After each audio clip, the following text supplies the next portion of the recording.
Hello and welcome back. You are now ready to add value to your drawing. This is a pretty exciting part because it makes everything kind of pop. We are going to work from the top down in our drawing. We're going to do the top part of our hair and our forehead to start. When we get down to the eyes and nose, we'll keep working down the hair. So don't draw all the hair in this shot. Otherwise, when we start adding the other facial features, every time you're drawing, you're dragging your hand or your arm through the charcoal for the hair. And you're gonna mush up the charcoal and you're gonna get a smudgy, messy, yucky drawing. And we wanna have a really nicely crafted drawing, okay? So we're just doing probably the first 3 rows of your piece with hair and forehead. Make sure you study that value structure. So you're gonna need to make sure you either have a print off of what you're drawing or your phone sitting next to you with that photo up and gridded and right there in front of you. Make sure you're utilizing that resource. You don't want to draw what you think your hair looks like or what you think your forehead values are. You want to make sure you're using your reference. It's super helpful. Take your time in this step. Build those values slowly. Lots of beautiful light marks build up to get dark. Take your time and have some fun. At this point, you should be ready to add your value.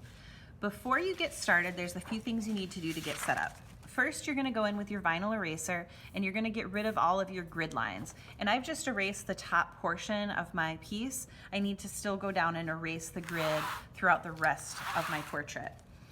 Then you need to get out your charcoal pencils because we're gonna be doing value in charcoal. So I've got from 6 HB to 6B. The pencil I tend to use the most is my HB, and then I build up from there. I've got a kneaded eraser and a vinyl eraser and my pencil sharpener. They're all handy and they sit on a paper towel or a piece of scrap paper next to my drawing.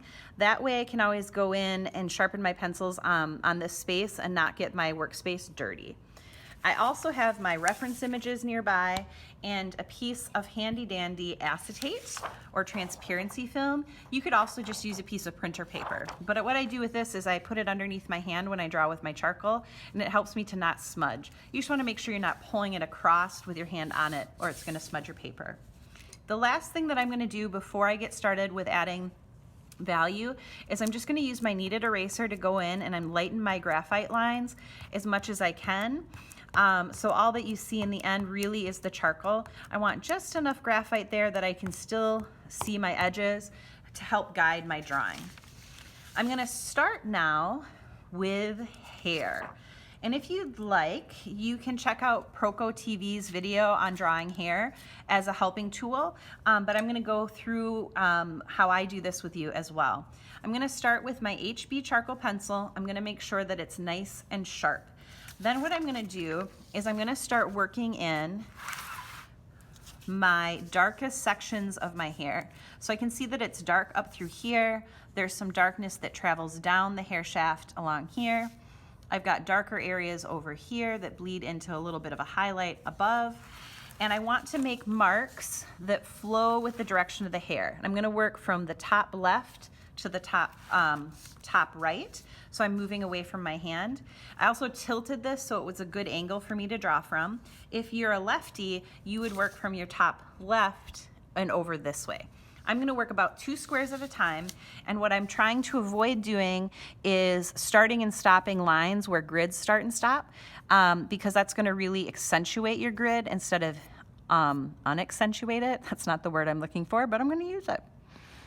I'm going to create charcoal lines that flow in the direction that my hair flows. If you've got curly hair that you're drawing, and I've got curly hair that I've drawn before because I am a curly-haired human, you really got to focus on those sections and those chunks, and I'm doing that here too.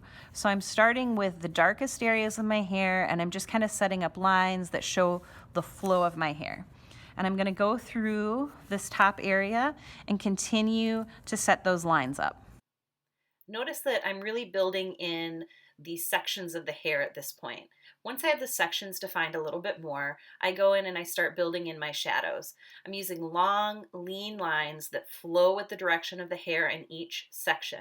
I also make sure to vary the length of my line so that those shadows don't start and stop at one point. You don't want it to look like the highlight is this one white line on your hair. You want it to look like it's hitting the individual hairs separately. So vary the lengths of those lines as they exit the shadows and move into the highlight. I've gone in with the 2B and I've gotten darker in the areas that are shaded.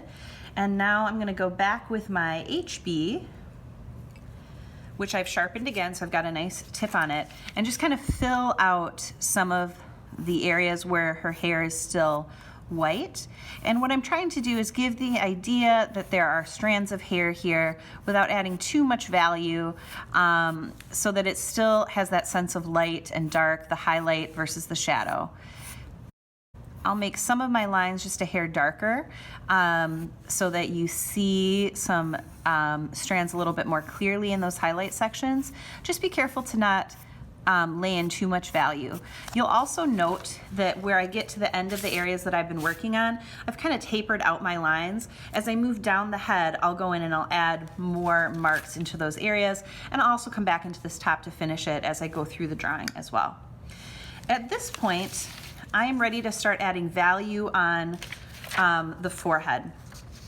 If we look at Zoe's forehead, we can see that there's clearly lighter areas over on this left side or right side of her face. The left side is darker. We've got a little bit of a highlight that comes up over the brow ridge here, and the shadow that's darker up through here. There's a little bit of a shadow next to the hairline as well, where the little baby hairs are growing in. What I want to do at this point is pick what mark I'm going to do my skin. I have chosen to do my skin in a crosshatch. It's a mark that I feel really comfortable with. I like working with crosshatch on skin. I feel like I can control it, and I feel very confident with it. I also think it's a nice mark for skin. I would pick whatever mark you are best at. So if you are great at hatching, hatch the skin. If you're great at scumbling, scumble the skin. If you're great at cross-hatching, cross-hatch the skin. If you are thinking about stippling the skin, you're going to want to stipple the hair as well. So hopefully you heard me say that in class before we started this step. So if you're going to stipple the skin, stipple the hair as well, and use your fine point Sharpie to do so. You can stipple with charcoal. It's just going to take you probably longer than you have available to you at this point. Whatever mark that you choose, when you're drawing skin, you really need to layer that mark super slowly, and you need to use a small purposeful mark. So if you're scumbling, you don't want to make a big old scumble. You want little scumbles built up over time so it feels like skin. You also want to make sure that you're paying really close attention to the subtleties in the shadows themselves. I'm going to be using my transparency underneath my right hand as I start drawing so that I don't mush these beautiful marks that I've put in my hair so far. And I'm just going to start laying in value on Zoe's forehead. For this step, I'm using an HB pencil, and I'm building in my form shadow on my forehead really lightly. I've started off with diagonals in one direction, and I'm just kind of building in the basic form, just like we did with our spheres when we practiced spheres and in class when we did apples and things like that. Now I'm going in and I'm starting to layer more marks, and I'm sticking with my HB through this process as we're moving forward. Once I've got my form shadow built in, then I'm going to come in with my 2B, and I'm not going to use anything darker than my 2B on the skin of my face until I've gotten all the shadows built in on my skin. Remember that mark making is a layering process. You want to build it slow and lots of layers to get both dark and light values. All right, I ran out of phone storage and didn't realize it, so you missed me drawing in the shadow structure on Zoe's forehead. And if you look at this photo, you can see that this left side of her forehead gets quite dark, and then some shadows kind of blend out here. There was a point when I got a little too dark, a little too far out, so I just took my blended eraser, my kneaded eraser, and I just dabbed out a little bit of that value. And if you dab really softly, you can get rid of little bits and little pieces.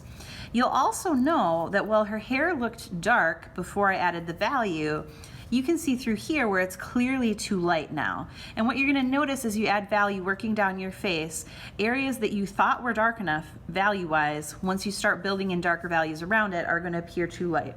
So all you do is go back into those spaces and add a little bit more value in them. I will probably blend out some more values into her forehead up here under her hair. I'm going to darken her hair there. I'm going to leave a little bit of a highlight right through here if I can. Add a few hairs here as well. The other thing that I did is I started to add some value to her eyebrows. And if you look closely, you'll see that I just cross-hatched that value in. I haven't built any hair into that space yet. I'm going to go back in and I'll add eyebrow hairs once I go in and I work on the eyes and the upper part of the nose in our next value step. But I just want to add a little bit of value into those eyebrow shapes at this point in time. So just kind of taking my time doing so. On your forehead, it's also really important that you spend some time using that HB, which is your lightest pencil, getting some really light pencil marks in the shadows, the really light parts of the shadow structure, or the area where we go from the bright highlights on that forehead into some of the more subtle shadows. So really loosen up that grip on your pencil and add a little bit of those really light marks so you've got some good transitions in that forehead. Take your time on the forehead. It seems like an easy space, but really if you rush through this, use big heavy marks, it's gonna detract from the rest of your piece. Have some fun, build it slow, and get ready for our next step, which is eyes.